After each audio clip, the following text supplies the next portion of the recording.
We have to. This was so long ago. We have to Arnold remember what Animal happened. Hospital. He called me up and said, I got a shotgun veterinary student that's... Needs help.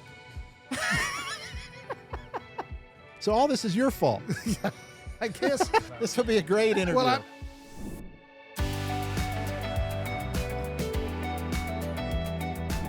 Well, today I'm here with Dr. Wilson. Dr. Wilson is an old friend from Missouri. And the way we met is I was a student at Mississippi State and graduated in 92.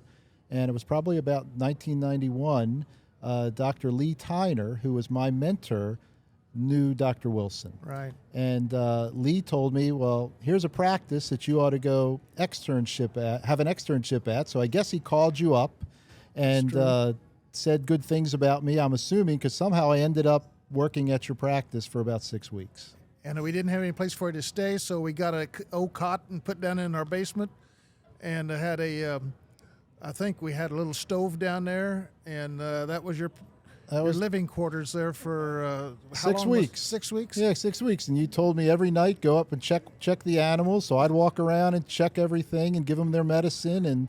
And I didn't know you set it up just for me. You told me you had it there all the time for everybody. No, you're the first. Oh, I was the first. Okay. I wonder if anybody ever came afterwards. No, I don't think so.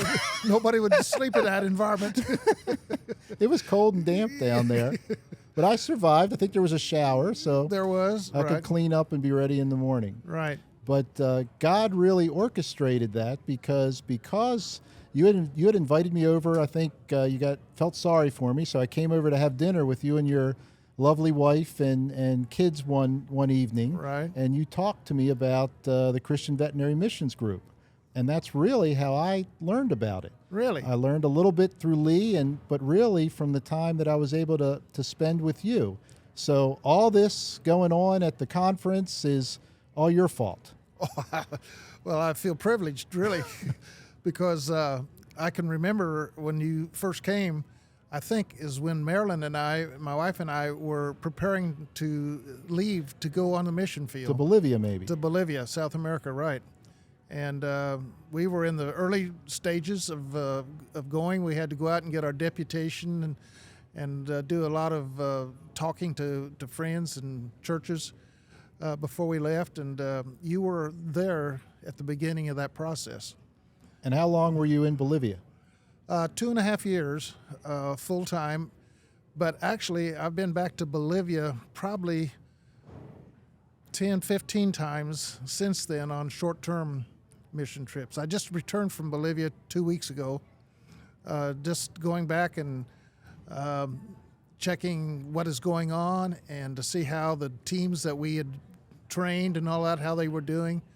It's phenomenal, the work that is being done down there now.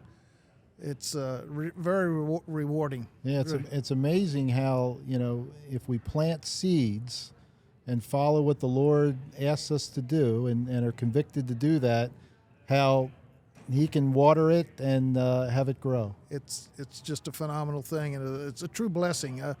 I had people tell me that I was totally crazy leaving a good veterinary practice. I had an associate, Dr. Coney, you might remember him, Yep. that said he would take over and help run it for me for the 2 years, and he did, but that practice just grew. Well, it was a humbling experience because everybody told me, well, you started the practice is going to fall apart as soon as you leave, and actually it grew while I was gone. So my employees tell me to leave Nutramax all the time because hopefully it'll grow. Well, I've followed you through Nutramax. I've seen your name on a lot of the material that has been sent out. Our practice in Branson uses all of your products. We got a shelf in our reception area that's got Nutramax material all on it and goods all on it, and it's phenomenal. People come back and buy more and more. Well, So thank you. Lord's blessing it, and Right. the Lord certainly has blessed this conference. Because I'm not sure were you here the first year? You were here the second year? first year. So the first year there was 300, Last year we had about 600, and this year the Lord's blessed it, and we have over 900. And so we'll see what happens next year. Well, I guess we'll have to shoot for 1,500 next year. You'll have to get bigger spaces. We have to get bigger space. We're running out of space. Well, my staff told me, they said these rooms might be a little tight, and they are with some of the lectures. And I said, well, the Lord fed 5,000, so we're just going to keep inviting him and see who comes. Right. And it'll work out. Somehow it'll work out. Right. So that's what's happened. Yeah. Well, if the Lord blesses you, I think we're called to bless other people, right, and to share, try to be good stewards of what the Lord has given us. That's why, as a company, we try to do that and support Christian Veterinary Missions. We support a lot of other missionaries as well, and it's easy, right? Because if it's the Lord's money, it's not my money. Amen. It's the Lord's money. So if it's the Lord's money, and Right. I've told people this story often, especially young people. Oftentimes they'll go to church or they'll go somewhere and they'll be afraid to tithe.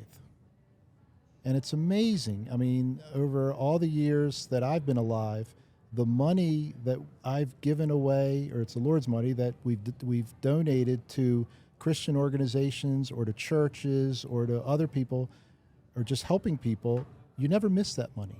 Right. Like, you never miss it. Now, if you put money in the stock market or make a bad investment, you miss that money.